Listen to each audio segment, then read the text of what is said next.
হারিয়ে যাবার বা হতাশার কোনো জায়গা নেই। এই পলিটিক্স ওয়ান ডে ম্যাচ নয়, T20 নয়, টেস্ট ম্যাচ। সেটা টেস্ট খেলা। এটা পলিটিক্স মানে টেস্ট, সুদূর প্রসারী, দীর্ঘমেয়াদী। এটা ভাবতে হবে আমাদেরকে। তো আমাদের লক্ষ্য উদ্দেশ্য কি? একটাই, সমাজ ব্যবস্থা পরিবর্তন করতে হবে। এই যে গতানুগতিক 13 বছরে নতুন কোনো শিক্ষা প্রতিষ্ঠান সে অর্থে দেখতে পেলাম না, 21,000 মদের দোকান রাজ্যে খুলে গেল। এই উল্টো করতে হবে আমাদেরকে, যে শিক্ষা প্রতিষ্ঠান বাড়াতে হবে, মদের দোকানগুলো বন্ধ করতে হবে, দুর্নীতি বন্ধ করতে হবে, সৎ নীতির আরও বহিঃপ্রকাশ ঘটাতে হবে। এই লক্ষ্য নিয়ে আমরা রাজনীতির ময়দানে এসেছি। সুতরাং এটা আমরা অবিচল আছি। আজকে আমাদের সন্তোষজনক, আশাজনক আমাদের ফল হয়নি, আগামী দিনে মানুষ চাইলে হবে। আর আমরা তো ক্ষমতা শীর্ষে থাকার জন্য রাজনীতির ময়দানে আসিনি। আমার সমাজ ব্যবস্থা পরিবর্তনটা আমাদের মূল লক্ষ্য, সেটাতে আমরা অবিচল আছি। না, বিতস্তত নয়। দেখুন, আমি একটা কথা বলতে পারি। দেখুন, এখন তো সার্টিফিকেট আছে তৃণমূলের হাতে কত 29টা না কটা, বিজেপির কাছে 12টা মনে হচ্ছে, আর কংগ্রেসের কাছে একটা। যাদের হাতে সার্টিফিকেট সেই সেকেন্ডার এখন। তো কথা হচ্ছে একটাই, আমি সবসময় বলে এসেছি, আজকের জন্য নয় ভাববেন আইএসএফে পরাজয় হয়েছে বলে আজকে বলছে। সবসময় আমি বলে এসেছি, বুথের স্তরে মারামারি হানাহানিতে জড়াবেন না। এই এমপি হয়ে দিল্লি চলে যাবে, কিন্তু তাদের জন্য কেউ আবির মাখতে পারে, সবুজ আবির, কেউ গেরুয়া আবির মারবে, কেউ কংগ্রেস তার কালার মাখবে, সে 100 ভাগ। আমি এর বিরোধিতা নয়, কিন্তু নির্দিষ্ট একটা লিমিটেশন থাকা দরকার। নেতাদের জন্য অতি উৎসাহী হয়ে কিছু করবেন, নেতারা কিন্তু জবাব দেবেন, তাহলে দিতে হবে বুথের স্তরে কর্মীদেরকে। আর একটা কথা, এখন রাজ্য সরকার কি যারা কেন্দ্রে আছেন সবাইকে অনুরোধ করবে রাজধর্ম পালন করতে। আর নেতাদের উদ্দেশ্যে বলবো, আপনাদের কর্মী সমর্থক যারা অতি উৎসাহিত হবে তাদেরকে কন্ট্রোল করুন। কথা হচ্ছে, দেখুন, এটাই তো গণতন্ত্রের খেলা। মানুষ চাইলে জিতবে, মানুষ চাইলে পরাজিত হবে। অধীরবাবু, কেন মানুষ অধীরবাবুকে হারাবে না? উনি 25 বছরের এমপি। একটা এমসের মতো বড় হসপিটাল মুর্শিদাবাদ পিছিয়ে বর্গের জেলাতে আনলো না কেন? সেন্ট্রাল ইউনিভার্সিটি ফুল ফ্লেজে নিয়ে আসলো না কেন? এই প্রশ্ন তো থেকেই যাচ্ছে। একজন এমপির 1 বছরে 10 জন বাচ্চাকে কেন্দ্রীয় বিদ্যালয়ে ভর্তির জন্য রেকমেন্ডেশন করা যায়।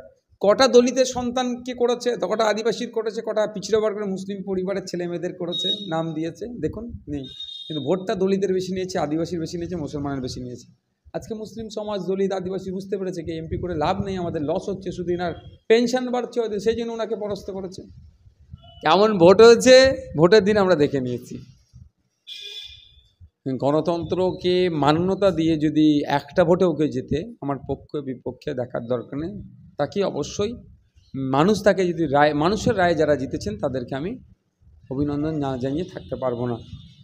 কিন্তু যারা মানুষের রায়কে অবজ্ঞা করে, ইভিএম মেশিনে দেখেছিলেন না, স্যালো টেপ মেরে দিয়ে, সিসিটিভি ক্যামেরা ঘুরিয়ে দিয়ে, ইলেকশন এজেন্টকে রাত্রে তুলে নিয়ে গিয়ে হুমকি দিয়ে, বুথ এজেন্টকে না বসতে দিয়ে, গণনা কেন্দ্রে যা চব্য হয়েছে আর নতুন করে আর বলতে চাইছি না, এইসব করে কেউ যদি নিজের মার্জিন বাড়িয়ে নেয়, তাকে আমারও মনে হয় অভিনন্দন জানানো মানে গণতন্ত্রের যারা হত্যা করতে চাইছে তাদেরকে অভিনন্দন জানানো আমার পক্ষে সম্ভব না।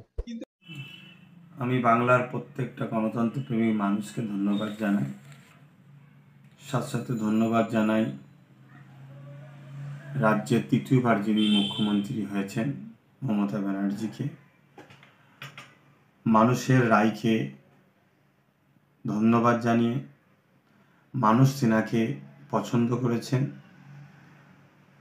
অতএব আমরা চেয়েছিলাম যে এমন একটা বাংলা, যে বাংলায় শিক্ষা, স্বাস্থ্য, কর্মসংস্থান, মানুষ হয়তো আমাদের উপরে বিশ্বাস না করে মমতা ব্যানার্জির উপর বিশ্বাস রেখেছেন, আস্থা রেখেছেন।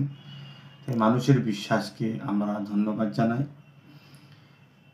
এবং ভাঙড়বাসীকে বিশেষভাবে ধন্যবাদ জানাচ্ছি যে আইএসএফ প্রার্থী নওশাদ সিদ্দিকীকে তেনাদের মূল্যবান ভোটটা দিয়ে জিতানোর জন্য।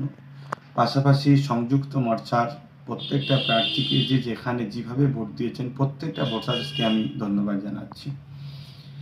এর পাশাপাশি অত্যন্ত দুঃখের সাথে আমি যেটা বলতে চাইছি, ভোট পরবর্তী রাজ্যের বিভিন্ন জায়গায় যে হিংসা চলছে, হিংসাটা অত্যন্ত দুঃখজনক। গণতন্ত্রের উৎসবে মানুষ নেমেছিল, সেই উৎসবে হার জিত থাকবে। আমরা হেরেছি, টিএমসি জিতেছে, স্বাভাবিক। টিএমসি পার্টিকে মানুষ পছন্দ করেছে, তাই টিএমসি পার্টির প্রত্যেকটা কর্মীদেরকেও আমি ধন্যবাদ জানাচ্ছি যে আপনাদেরকে মানুষ পছন্দ করেছে। নিশ্চয়ই আপনাদের কর্মকাণ্ড তেনাদের ভালো লেগেছে, তাই আপনাদেরও ধন্যবাদ। কিন্তু ভোট পরবর্তীতে যে হিংসাটা চলছে এটা অত্যন্ত দুঃখজনক। গণতন্ত্রের উৎসবকে মানুষ আতঙ্কের উৎসবে পরিণত হয়ে যাচ্ছে। আজকে বিভিন্ন জায়গায় জিসিপি দিয়ে ঘর ভাঙা হচ্ছে এবং এই মারপিট হতে হতে দেগঙ্গার বিধানসভাতে কদমগাছিতে হাসানুজ্জামান বলে একজন আইএসএফের সমর্থক, তাকে অস্ত্র দিয়ে কুপিয়ে কুপিয়ে তাকে হত্যা করা হয়েছে নৃশংসভাবে। অত্যন্ত দুঃখজনক। এটা গণতন্ত্রের উৎসবে তার অংশগ্রহণ নেওয়ার জন্য তাকে আজকে মৃত্যুর করে চলে যেতে হলো। পাশাপাশি ভাঙড়ে নারায়ণপুর অঞ্চলে গাজী হাকিবুল মৃত্যুর সঙ্গে লড়ছে এই গণতন্ত্রের উৎসবে সে অংশগ্রহণ করেছিল বলে। এটা দুঃখজনক। তাই আমি প্রশাসনের দৃষ্টি আকর্ষণ করছি এবং তৃতীয়বারের মধ্যে আমার বাংলার যিনি নেত্রী হয়েছেন মমতা ব্যানার্জি, তেনার কাছেও আমি দৃষ্টি আকর্ষণ করছি যে যাতে বাংলা শান্তিভাবে থাকে এর সুব্যবস্থা করুন এবং প্রশাসন বন্ধুদেরকে বলবো রাজধর্ম পালন করুন। পাশাপাশি এই দুঃখের সময়, যে সময়তে একদিকে যেমন টিএমসি বন্ধুরা তেনারা আজকে জিতেছেন, আনন্দের বিষয়, অবশ্যই তেনাদের আনন্দকে আমি সাধুবাদ জানাচ্ছি।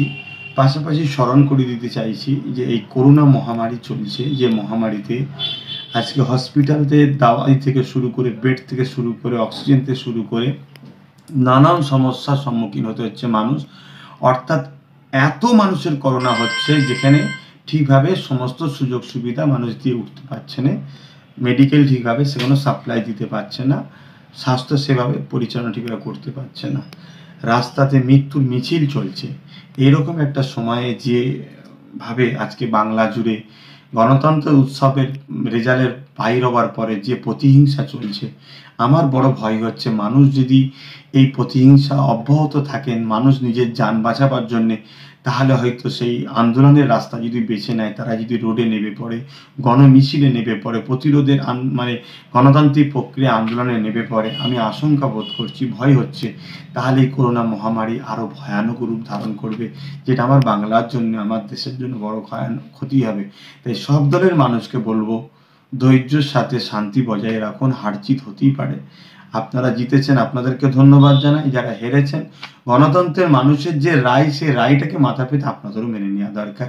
তাই আপনারা উভয় শান্তিতে বসবাস করুন। সবাই তো আমরা দেশবাসী, সবাই তো আমরা পশ্চিমবাংলার নাগরিক, ভাই ভাই। একে অপরকে হিংসার সাথে মারপিট করা এটা গণতন্ত্রের উৎসবের বেখিলাফ। তাই আমি অনুরোধ করব আবার একবার প্রশাসন বন্ধুদের কাছে এবং রাজ্য সরকারের দৃষ্টি আকর্ষণ করব যে আপনাকে মানুষ বেছে নিয়েছে বাংলায় শান্তি বজায় রাখার জন্য। আপনার যেটা করা কর্তব্য সেটা আপনি করবেন, অবশ্যই করবেন আশা রাখছি। এবং প্রশাসন বন্ধুদের বলবো রাজধর্ম পালন করুন। সবাইকে আবার বলি শান্তি বজায় রাখুন, সবাই মিলেমিশে থাকুন।